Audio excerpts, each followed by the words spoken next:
Just one day after final farewells, an urgent plea for action. In an emotional testimony before the House Judiciary Committee, George Floyd's younger brother, Philonise, encouraged lawmakers to ensure his brother's death was not in vain.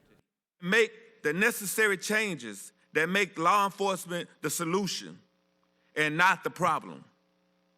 Hold them accountable when they do something wrong. Teach them what it means to treat people with empathy and respect.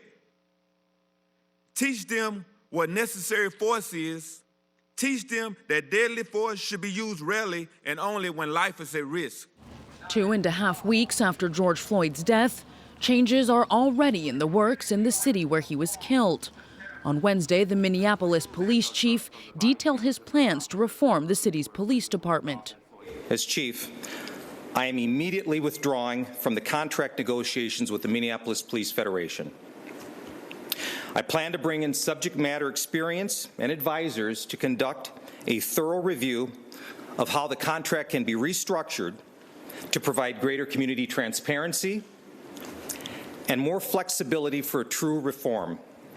George Floyd's killing sparked a wave of calls for sweeping reforms to law enforcement.